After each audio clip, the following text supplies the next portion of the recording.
Welcome to Talk of the Town. I'm Tom Harmer, the town manager for the town of Longboat Key. Today we're going to talk about the coronavirus.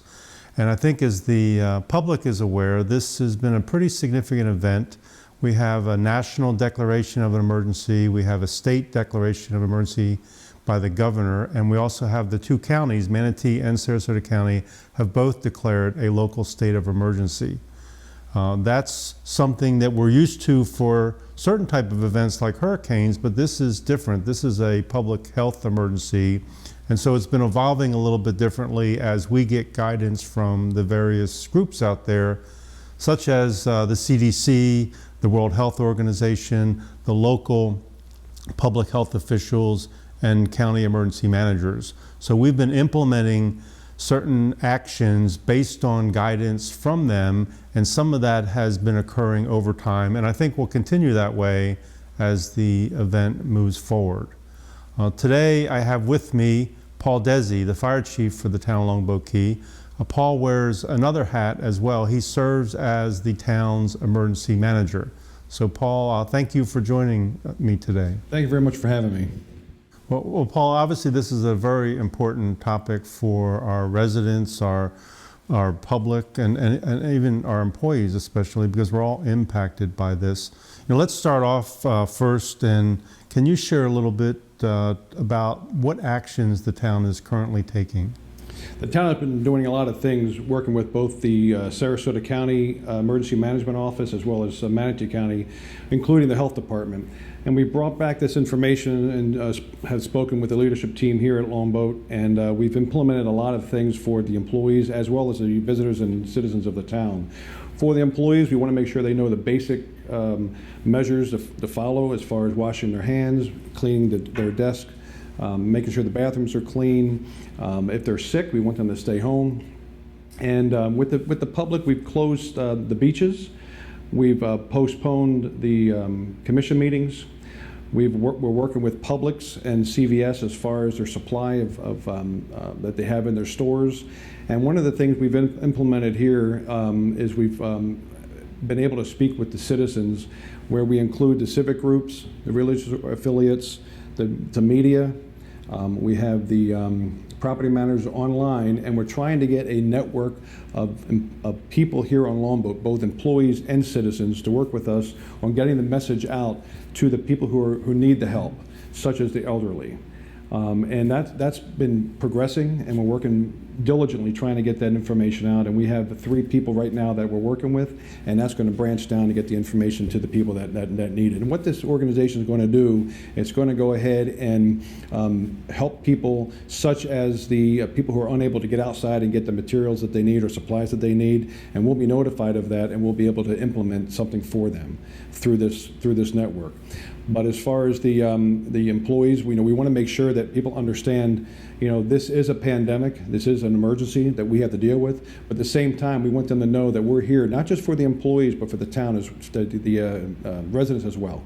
Good. I think we all realize this is disruptive to the community, to the residents, to our visitors, but there's really good reasons to do that. And you mentioned the precautions about washing your hands and things like that. Social distancing is a word that, I think a lot of people probably were not familiar with until recently. Can you talk about what does that mean? Sure. When we're talking about social distancing, there was a lot of things that came out early on about groups of people, 250 gatherings and those type of things, and now it's down to 10. And what we want to make sure is people stay at least 6 feet away from everybody. Even here at Town Hall and at the PZB office, at the fire department, the police department, when people walk in, we make sure they stay a distance of 6 feet. And where this really comes into play is when you're out in the public. If you're at Publix or you're at CVS, you want to make sure you keep your distance from people. And that's just it's one of the precautions that the CDC recommends, and we're trying to make sure that people are doing that here in Longboat. Yeah, no, I think that's good, because that has been one of the main reasons why we've closed certain activities on the island, say at Bayfront Park, where we've eliminated some of the programs at the rec center, why we've closed down some of the open play, organized sports things, why we've actually had to cancel some of our public meetings because of the guidelines that, like you said, originally started at 250 or greater, went down to 100 or greater, and then now are at 10 or greater collectively, trying to not have groups get together at that, at that size or larger. Right. Yeah. So I know there's a lot of concern out there, and there's a lot of information, and there's a lot of ways people can get that information. But if we had someone on the island that felt like they were having some symptoms, or they were exposed to someone they think may have had symptoms similar to the coronavirus, what advice would you give them? Well, the first thing we want them to do is make sure they contact their physician. That's the most important thing. Contact the doctor. Listen to what the doctor's instructions are. If they want, sometimes you may be able to use a teledoc or a telemed type of program that doctors may have, whereas you call in and the doctor can see you on his computer screen, and they can talk with you and try to figure out what is the issue. Do you really have the flu, or is it something else? But one thing we want to make sure that they don't do is don't just arrive at the hospital, at the emergency room at the hospital. If you look at what's going on at the ERs right now, they are full. They really are. So a lot of people refer or will notify 911 just because they had the sniffles and they think they may have the flu. So calling the doctor is important. Understanding, though, that if the ambulance does come to your house, there's not much the fire department or the paramedics can do for you right now other than transport you to the emergency room. So one of the things we do want to understand as far as the visitors that are here is that those visitors aren't going to have a primary physician here locally. So the question is, where should they go? And the recommendation is they should go to a walk-in or urgent care center, not the emergency room. So if, going back to the 911 call, don't call 911 if you think you have a cold, because we're just going to arrive on scene and determine if you do or you don't, and then you're going to have to say if you want to go to the hospital or not. If a person's having a chest pain or having a heart attack of some sort, or shortness of breath, or they're having a diabetic reaction or a stroke, absolutely let us know.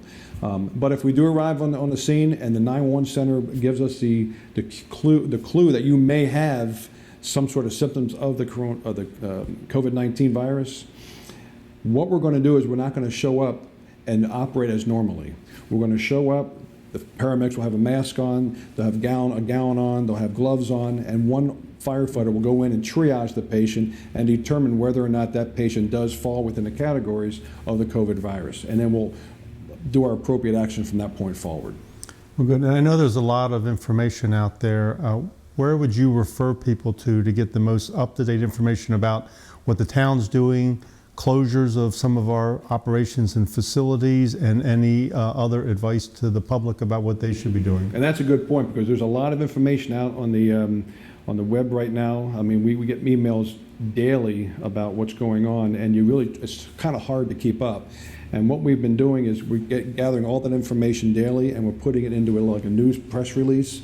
If they go to www.longboatkey.org and they go to the COVID-19 or coronavirus tab, they'll be able to get that information up to date, and we do that daily.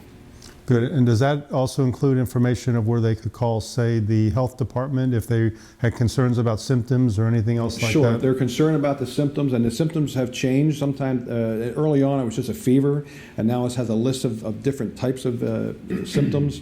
But yes, it does have information on there, who to call as far as the local and the state health department. Okay, so I think it would be very important for the public to stay up to date. And as you mentioned, on our website, we have a banner right across the top. And for COVID-19, you can just click on that, get the updated information. As you mentioned, it's updated at least once a day, but typically twice a day. And there's links to other agencies and organizations to help them with additional information. That is correct. And we're having conference calls daily, multiple calls daily, to keep everybody up to date here on Longboat. Yeah, and I think we've had good support from our counties on either side. We talk to them, as you said, on a regular basis. So there is a regional approach to this, and then they're talking to the state, so that we're all trying to address this as best we can to protect the public, our residents, visitors, and our employees. That's right, and this is new to us too. This is something new. The response is new. Our operations have changed throughout the town. We're talking emergency responses, police response, even the responses within our offices. So we're learning this as we go along, but we feel confident that we have the people in place that need to be there to get this job done. Good one. And I would think it's really important to emphasize the basics of washing your hands, keeping your distance, try not to touch your face, all of those things that you talked about earlier. If there were some final thoughts, what would you emphasize or mention? Exactly that. A lot of information's out there, but go to back to the basics. Wash your hands, do the 20 seconds, keep your distance 6 feet, don't stay in crowds of 10 or more. It's important that you communicate with your family, and if you're ill, self-isolate, make contact with your physician, follow the instructions of that doctor, and go from there. Good advice. And really, just we ask everyone to keep up to date on what's going on in the town related to this, and check our website for the latest information. So, Paul, I want to thank you for, number one, serving in this role, which is a really important role for the town to help coordinate our response, but also spending a few minutes today sharing some information and help providing some guidance to everyone. Appreciate it. Thank you. Yeah, thank you.